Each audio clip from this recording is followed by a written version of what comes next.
Le Seigneur soit avec vous. Et avec votre esprit. Évangile de Jésus-Christ selon saint Luc.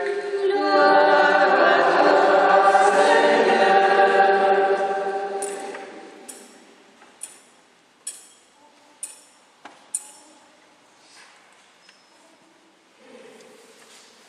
En ce temps-là, le peuple venu auprès de Jean le Baptiste était en attente. Et tous se demandaient en eux-mêmes si Jean n'était pas le Christ. Jean s'adressa alors à tous. « Moi, je vous baptise avec de l'eau, mais il vient, celui qui est plus fort que moi. Je ne suis pas digne de dénouer la courroie de ses sandales. Lui vous baptisera dans l'Esprit Saint et le feu. » Comme tout le peuple se faisait baptiser, et qu'après avoir été baptisé lui aussi, Jésus priait, le ciel s'ouvrit. L'Esprit Saint, sous une apparence corporelle comme une colombe, descendit sur Jésus, et il y eut une voix venant du ciel, « Toi, tu es mon Fils bien-aimé, en toi je trouve ma joie. » Acclamons la parole de Dieu. Louange à toi, Seigneur Jésus.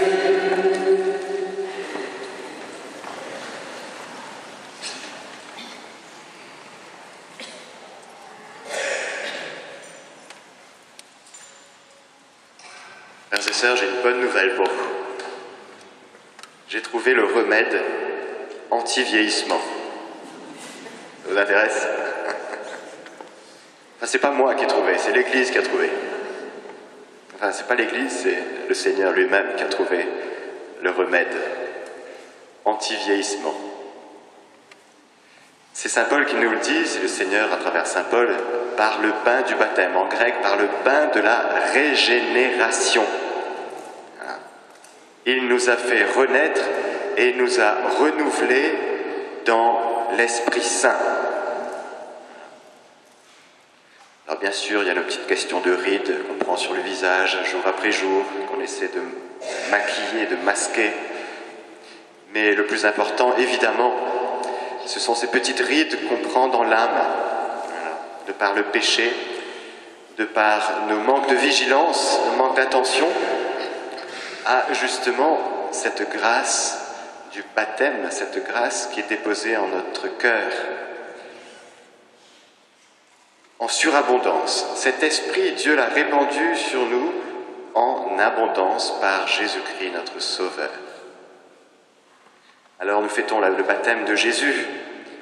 Certes, ce moment important où il rentre dans le Jourdain pour manifester le Père et l'Esprit Saint, pour que la Trinité Sainte soit manifestée. Ce n'est pas pour Jésus que la colombe descend sous une forme corporelle, que l'Esprit Saint sous une apparence corporelle comme une colombe descend.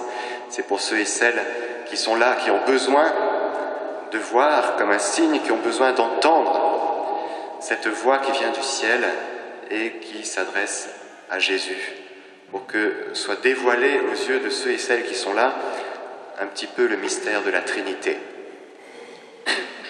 Bien sûr, le vrai baptême de Jésus, qui n'a pas besoin d'être purifié, puisque c'est lui qui vient justement nous purifier, ce sera sa passion, sa mort et sa résurrection. Lui-même parle de sa passion comme un baptême, par lequel il vient justement nous régénérer complètement. De sorte que cette bonne nouvelle consiste à dire que, quel que soit mon âge, quelle que soit ma situation économique, psychologique, sociale, que sais-je, je suis pour Dieu un être neuf et je suis pour Dieu un enfant bien-aimé en qui il trouve toute sa joie. Ce n'est pas que Jésus que le Père aime. Sinon, ce ne serait pas une bonne nouvelle pour nous. C'est chacun de nous d'une manière unique et personnelle en qui le Père trouve sa joie. La question c'est, est-ce que j'y crois? Est-ce que je crois que Pour Dieu, nous sommes son enfant chéri. Toi, tu es mon fils, ma fille bien-aimée. En toi, je trouve ma joie. Il faut peut-être le répéter, non? Pour que ça rentre un peu. On va le répéter. Parce que je sens qu'il y en a qui ne sont pas complètement croyants, en fait. Qui émettent des petites objections. Oui, mais il y a peut-être des choses en moi, Seigneur, que tu n'as pas vues. Tu vois. Trouver ta joie en ce truc-là, quand même. Peut-être que tu n'as pas vu certaines misères, quand même. Certains péchés que j'essaie de cacher aux autres, mais bon, devant toi, c'est difficile de cacher. Est-ce que vraiment tu trouves ta joie en moi? Oui, mais je ne pratique pas tous les commandements, je ne vais pas peut-être à la messe tous les dimanches, je ne me confesse pas tous les mois, je suis un peu tiède. J'arrive pas à tenir mes résolutions. Est-ce que, Seigneur, tu trouves ta joie en moi? Bon, je vais répéter. Toi, rajouter son prénom. Tu es mon fils, ma fille bien-aimée. En toi, je trouve ma joie. Il le dit 2 fois, en toi quand même. Pour éviter qu'on se tourne vers notre frère, on se dit non, c'est peut-être ça tombe à côté. Mais moi,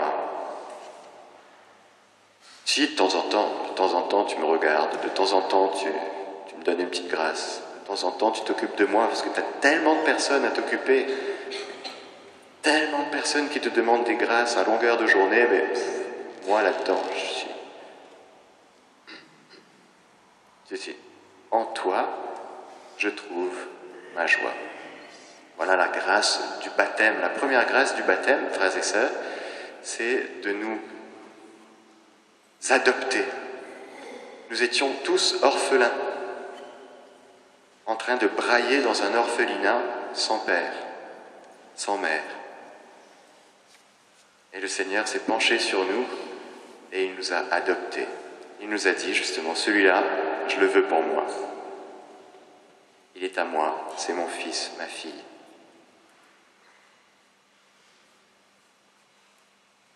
Alors nous avons cette journée où nous célébrons le baptême de Jésus, mais Jésus serait plutôt heureux qu'on célèbre notre propre baptême, c'est-à-dire notre propre régénération, où nous sommes débarrassés de toutes nos vieilleries et où nous osons croire en la puissance efficace du baptême, en la puissance efficace de la grâce reçue au baptême et qui fait de nous des enfants bien-aimés.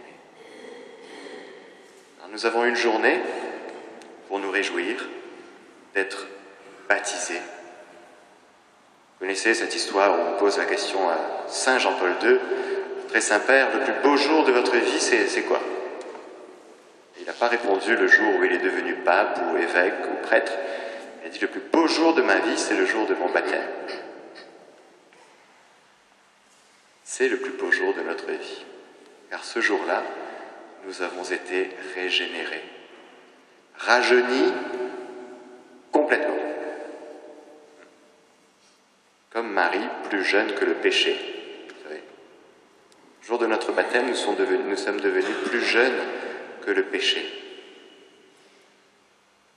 C'est le péché qui nous marque pour inscrire en nous un espèce de vieillissement d'âme d'abord. En nous disant, oh, ouais, mais...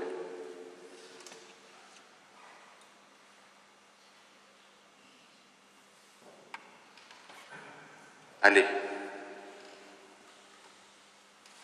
vivons cette journée selon ce que nous sommes.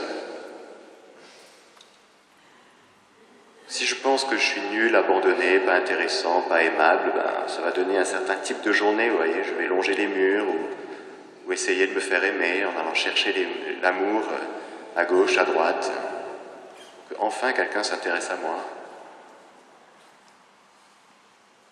Si je sors de cette église en croyant que je suis un être neuf, parce que complètement aimé, baigné par cet amour personnel que Dieu a pour moi, du coup, il y a des chances que je sois comblé et que je distille autour de moi cet amour dont je suis aimé. Si je rencontre un autre comblé, ça fait une rencontre entre comblés. Si je rencontre un autre comblé, ça fait 3, 4. En fait, ça s'appelle l'Église. L'Église, c'est une communauté de comblés. C'est pas une communauté de paumés, l'Église. Voilà. C'est pas une communauté de paumés qui essaie de s'en sortir. C'est une communauté de régénérés qui viennent à chaque messe, à chaque confession, à chaque temps de prière, célébrer l'alliance que le Seigneur est venu sceller avec nous, cette alliance nouvelle et éternelle qui fait de nous des enfants pour toujours.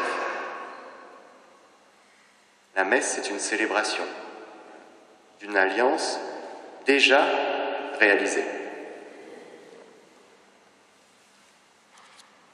C'est comme un anniversaire de mariage, si vous voulez. Le mariage, c'est fait, mais on célèbre.